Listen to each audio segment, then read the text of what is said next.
All right, so we here are on vertebrates as our next part of this unit. And so we're going to talk about the various classes of vertebrates, and I know you're somewhat familiar with some of these. Probably studied them a little bit. So again, we're still in the animal kingdom. That's where the vertebrates are. And these are animals with a backbone or a spinal cord.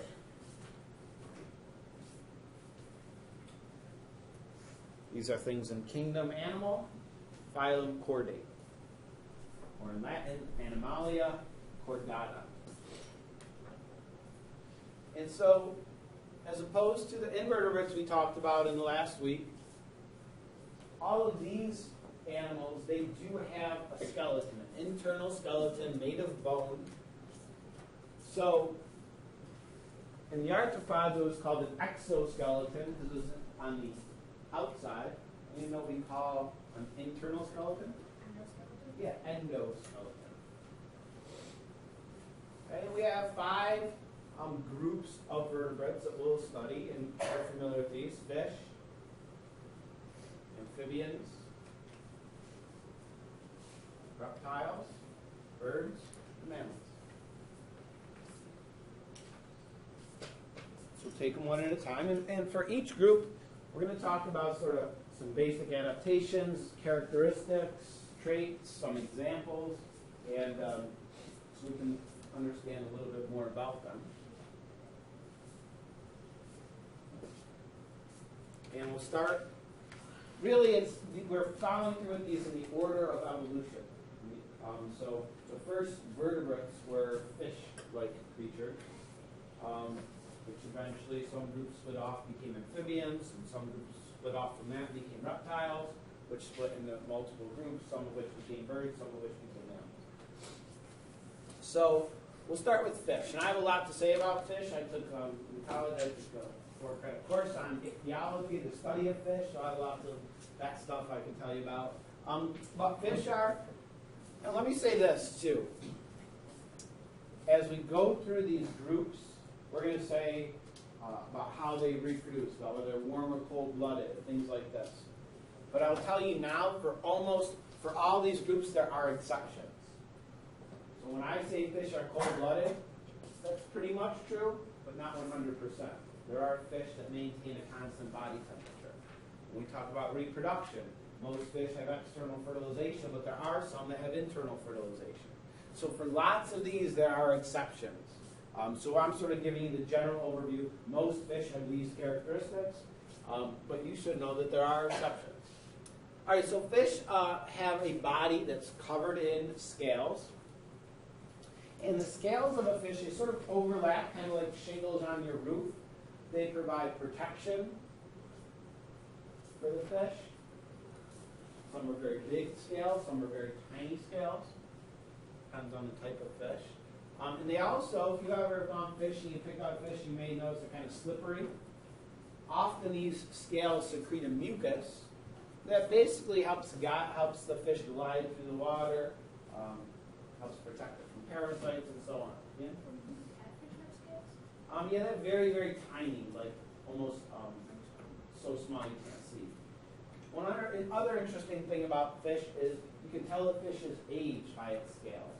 Just like you can count rings on a tree to determine how old a tree is, you can do the same with a fish scale or an otolith, a little thing from inside the fish's head. Because basically, in each growing season, when they have lots of food available, they grow a lot. And then in the months when there's less food available, like in the winter, they don't grow as much, and that produces this pattern of rings that you can count and figure out how old they are. Fish have many types of fish have this pattern of coloration that's called counter shading. Counter shading is when the top of the animal is darker and the bottom side, the ventral side, is lighter in color. And this is common in fish. It's also common in other types of animals as well, birds. And so, how is this a useful adaptation? See it? Okay, that's why they're dark on the top. What about being light from the bottom? Engaged? They'll make predators not see you and whatever they're called. Right, and predators that are below them looking up, seeing them against sort of the sky or in the daytime, they might blend in better with that lighter color background. So this is common for animals that may have predators above them or below them. Okay, so fish are one of those. Okay. And so here you see some examples of a fish looking from the top. It's dark and green and blends in fairly well. From the bottom, it's lighter in color. You can see that here in this fish as well. And you can see it in this animal, which is not a fish. What is this? Which is a bird.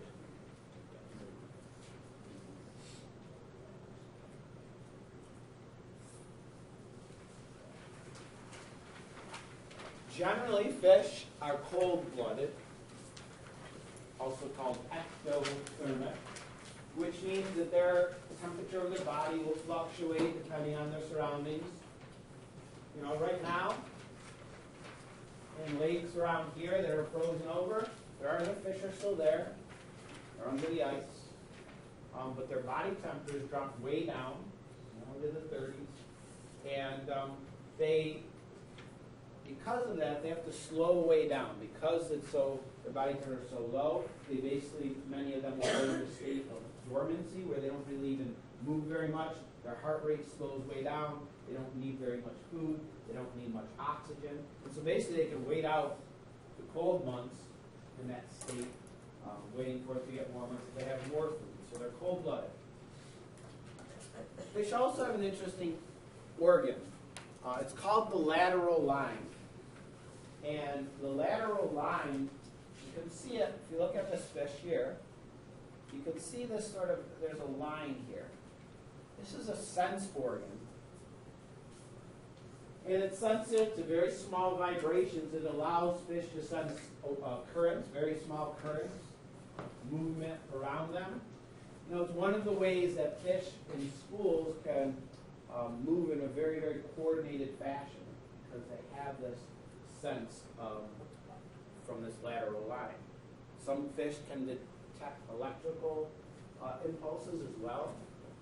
So fish have lots of senses. They have very good senses. They have good eyesight. They have color vision. They can see in color. They can see in black and white. Just want to show you this example. It's an interesting type of fish. This is a lamprey. This is one of the most ancient fish that's still living today. It's one of what we call the jawless fish. The first fish didn't have jaws. And a lamprey is a jawless fish. And this is its mouth. It has this sort of round, sucker-shaped mouth with these ridges, these rows of teeth inside. And its tongue is sort of like a drill bit. Its tongue also has all these teeth around it. What lamprey do is they're parasitic fish. They find their prey, often other fish, and they suction onto it, and then they use their tongue and their mouth to basically drill a hole in the fish. And they consume its blood as it bleeds and so forth. And that's what they live off, and they stay attached to the fish for a long time. Sometimes, when I was in college, when we had this course, when we caught a lamprey, sometimes we'd have to go electrofishing. You know what electrofishing is? So electrofishing, you put on this, you can't go fishing like to get fish for food, but you can do it for research purposes. You have this big backpack that's a generator, and you start it up, and then in each hand you have these long wands which you put in the water, and the generator makes an electrical current that goes from the end of one wand to the other, and you walk through a stream or a lake, you press on the buttons, sends an electrical current through the water, and all the fish get knocked unconscious and they float up to the surface. And then your helpers can net them, and then you can study the fish, you can mark them, you can look at them. So basically you just walk through the water like this, and all the fish just float to the surface. Obviously you have to wear rubber boots so you don't get electrocuted, and you have to let go of the triggers if somebody falls in the water. Or once in a while somebody isn't thinking and they reach in the water and try and grab a fish when you still have the electrodes on, and if you get a little shock. But it's a way of gathering up lots of fish from one area without, most of them, after a few minutes, they regain consciousness and they go swim back away. But anyway, doing that sometimes, like we caught lamprey, okay, and they look like an eel, long, skinny body that can be pretty big.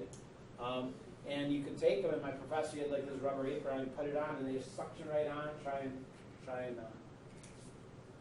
get their teeth into that organism. So they're a jawless fish.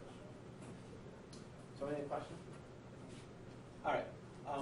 So in terms of reproduction, for each of these groups of animals, we're going to talk about their reproduction. We're going to talk about two things: fertilization and development. So fertilization, where do sperm cells meet the egg cells? Where are the eggs fertilized? And for most fish, that happens in the water.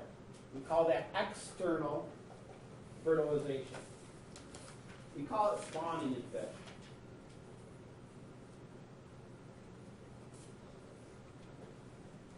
And so fish, there's male, female fish, they have separate sexes. And male fish release sperm into the water. Female fish release their eggs into the water. They mix together, and many of those eggs get fertilized by the sperm cells from that fish. And that's how they reproduce. They generally have different behaviors to coordinate it so that the female fish releases eggs at the same time in the same place that the male fish releases sperm. It's not just sort of random. And that's how the eggs get fertilized. One female fish can release hundreds of thousands of eggs at one spawn. Okay? So obviously, all of those eggs, only a very, very small percent get fertilized and grow and develop into actual fish. Many of them are eaten, many of them never get fertilized, many of them don't make it into the larval stage. So they produce thousands and thousands of eggs. Okay? And so they have fertilization outside of the body, and then they grow outside of the body. So basically, after the eggs are fertilized, they grow and develop in the water, and that's how they reproduce. Yeah, it could be. If there's doesn't happen any male around, or if it doesn't release the sperm at the right time, then the eggs just basically decompose and die. They even have projects, like I think Mr. McNair, if you know who he is at the high school, he's a teacher, he teaches ecology. He used to do it at his class, but I don't know if they do since he moved classroom, but they used to have this trout in the classroom project, where basically they had these huge tanks, and they would raise trout.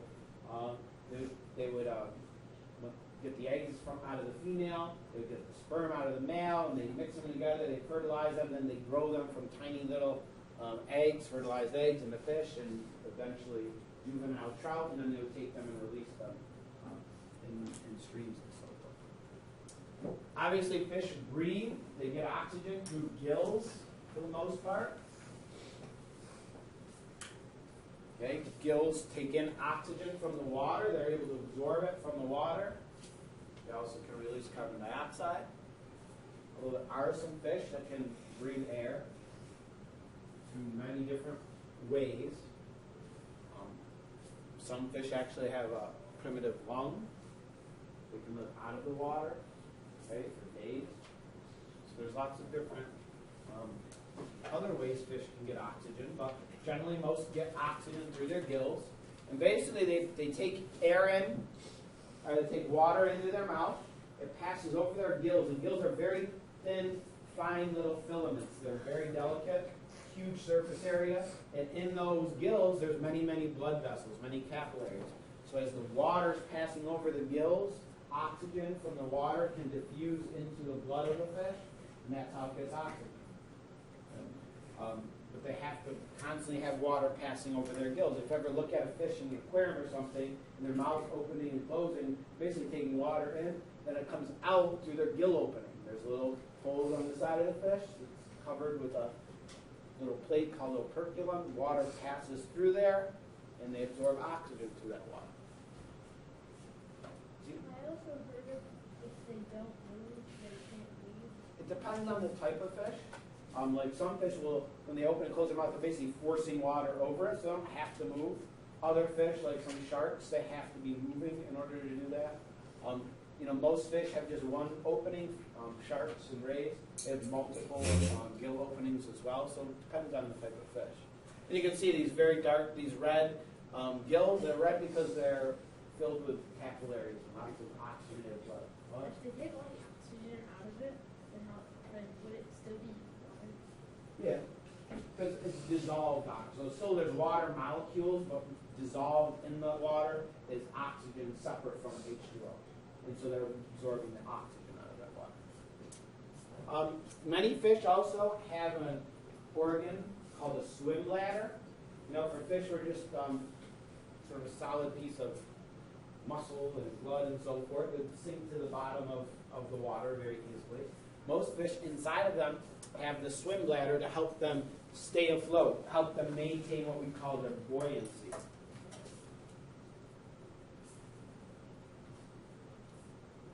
If you've ever been in a pool or something like doing the backflow, you can do it very easily if you inhale deeply and you hold that air in your lungs, right? You float very easily. But then if you exhale all that air, what do you start to do? You start to sink, right? Because you're changing your buoyancy by inhaling that air. Really what you're doing is you're changing your density. Because if you breathe in deeply, your chest expands, your volume increases, but your mass stays the same, therefore your density drops. You can float. Well, fish have this organ in their bodies, swim bladder. They can fill it with air. They can force gas in there. And if they do, they can float very easily. If they need to sink, they can expel some of that air, making them less buoyant. And so it helps them maintain that and conserve energy. Otherwise, they'd have to constantly swim up and down. But they can use their swim bladder to help adjust that. Why is swimming Why do they? I think because that swim bladder inflates more, and then that increases their buoyancy. I'm not 100% sure. When I was in that class as well, we went out on a fishing boat in Lake Champlain up in Vermont, and it was one of those where you like put the net in the water and then you haul it in and spill the fish all over, and then we studied them.